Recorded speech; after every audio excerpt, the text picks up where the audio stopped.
대한민국은 서울공화국인가요? 요즘 다주택자 중과가 엄청 핫하죠. 세금 폭탄이라는 공포심을 자극하는 기사나 영상이 엄청 많은데요. 그런데 생각보다 중과 대상이 아닌 주택이 훨씬 더 많다는 사실 알고 계셨나요? 중과가 되려면 두 가지를 만족해야 돼요. 하나는 조정 대상 지역 주택을 팔아야 하고, 다른 하나는 중과 제외 주택이 아니어야 합니다. 조정 대상 지역 주택 여부는 간단하니까 넘어가도록 하고, 오늘은 중과 제외 주택에 뭐가 있는지 알아보도록 하겠습니다. 양도세 중과가 될까봐 급하게 팔았는데 알고 보니 중과 대상이 아니라면 너무 허탈하겠죠? 저도 이번 영상 만들려고 이 부분을 진짜 여러 번 공부했는데요. 진짜 헷갈리고 어려워요. 최대한 쉽게 설명해 볼 테니 잘 따라와 주세요. 가장 중요한 포인트는 주택수 제외와 중과 제외를 구분하는 거예요. 언뜻 듣기에는 비슷해 보이죠? 하지만 완전 다른 의미니까 반드시 구분해서 기억해야 합니다. 주택수 제외는 다른 주택 팔 때 이 주택은 주택수에서 제외해줄게 이런 거고요. 중과 제외는 현재 다주택 상태인데 중과 제외 주택을 판다면 중과하지 않을게 이런 의미입니다. 말이 너무 복잡하죠? 간단히 예를 들어 볼게요. 1번 케이스를 볼게요. 주택수 제외 주택은 다주택자 여부를 판단할 때 주택수에서 아예 빠집니다. 보유주택이 세 채지만 그중 한 채가 주택수 제외 주택이죠. 그럼 일반 주택 2개로 총 2주택자로 판정되는 겁니다. 2번 케이스 볼게요. 1번이랑 어떻게 다른지 비교하며 봐주세요. 이번에는 중과 제외주택과 일반 주택 두 채인데요. 중과 제외주택은 이 주택을 팔 때 중과를 하지 않는다는 거예요. 다른 주택을 팔 때는 주택수에 포함됩니다. 조정 대상 지역에 있는 다른 일반 주택을 양도하면 중과 제외주택, 보유 중인 일반 주택, 매각하려는 일반 주택 총 3주택이 됩니다. 따라서 3주택 중과세율이 적용돼요. 마지막 3번 케이스는 중과 제외주택을 매각하는 경우입니다. 현재 3주택이지만 중과 제외주택을 양도한다면 양도세 중과가 아닌 기본세율이 적용됩니다. 주택수 제외주택과 중과 제외주택 꼭 구분해서 기억해주세요. 그럼 중과 제외주택과 주택수 제외주택에는 어떤 게 있는지 한번 보겠습니다. 중과 제외주택은 이렇게나 많이 있습니다. 이 중 대부분 분들은 1번 기준시가 3억 이하 지방저가주택, 3번 장기임대주택, 주택임대 사업자죠. 8번 상속주택 이 정도일 것 같아요. 1번 지방저가주택 이게 가장 많은 케이스일 텐데요. 수도권, 광역시, 특별자치시 외 지역이면서 양도 당시 기준시가 3억 원 이하라면 중과에서 제외됩니다. 3번 주택임대 사업자랑 8번 상속주택은 이번 영상에서 다루기엔 너무너무 많아질 것 같아서 별도 영상으로 준비하도록 하겠습니다. 여기서 11번 이게 어떤 의미인지 한번 짚어보고 갈게요. 예를 들어서 주택이 3개인데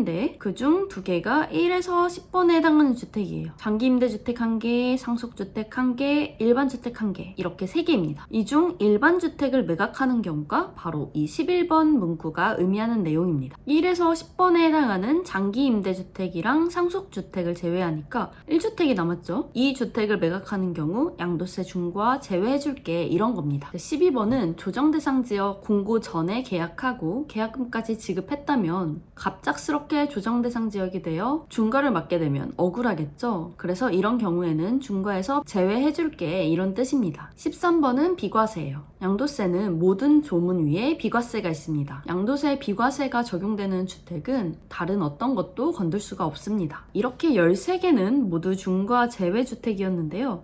그럼 주택수 제외주택은 어떤 게 있을까요? 이 중 1번과 2번 두 개의 주택만 주택수 제외주택에 해당합니다. 예를 들어 지방 저가주택을 가지고 있으면 이 주택은 다른 주택을 팔 때 주택수에서 제외해주고 이 주택을 팔 때도 중과에서 제외해줍니다. 이 두 가지 외에 나머지는 다른 주택 팔 때는 주택수에 포함되니 꼭 주의해주세요. 다음은 1세대 2주택인 경우 몇 가지 추가로 제외되는 주택이 있습니다. 2번과 3번 부득이한 사유입니다. 세법에서 말하는 부득이한 사유는 주로 취약, 질병, 직장으로 인한 것인데요. 이런 사유로 2주택이 되었다면 이 주택 다시 팔 때는 중과 제외해줄게 이런 의미입니다. 또 하나 눈여겨봐야 할 게 5번인데요. 양도 당시 기준시가 1억 원 이하 주택 이겁니다. 이건 이전에 봤던 지방 저가주택 3억 원 이하랑 뭐가 다른지 구분하셔야 돼요. 일단 지방이란 말이 안 붙었죠. 지역 상관없이 1억 원 이하면 봐줄게 이런 뜻입니다. 다만 재개발 등 정비 사업이 진행 중인 곳은 1억 원 이하도 포함되니까 꼭 주의해주세요. 오늘 내용 너무 어려웠죠? 간단히 핵심만 정리하고 마무리하도록 하겠습니다. 양도세 중과 재외주택 핵심은 주택수 재외주택과 중과 재외주택 구분하기. 주택수 재외주택은 다른 주택 팔 때 주택수에서 제외해주는 것. 중과 재외주택은 해당 주택을 팔 때 중과에서 제외해주는 것. 간단히 예를 들어서 비교했었고요. 중과 재외주택 중 꼭 기억해둘 건 기준시가 3억 원 이하의 지방저가주택과 요건이 충족된 주택임대사업자의 장기임대주택. 이 중 기준시가 3억 원 이하 주택은 주택수 재외주택에도 해당. 1세대 2주택일 때 추가로 제외되는 주택들이 있는데 취약, 질병, 직장 등 부득이한 사유로 취득한 주택과 기준시가 1억 원 이하의 주택. 기준시가 1억 원 이하 주택은 수도권도 포함이 되나 재개발 등 정비사업이 진행 중인 곳은 제외. 오늘 내용은 사실 한 번 봐서는 이해하기 진짜 어려우실 거예요. 그래서 이 방대한 내용을 모두 기억하려고 하시기보다는 내가 가지고 있는 주택이 어떤 건지 먼저 파악하시고 그 주택에 대한 내용만 따로 공부하시는 게 훨씬 효율적일 겁니다. 그럼 오늘 영상 여기서 마무리할게요. 감사합니다.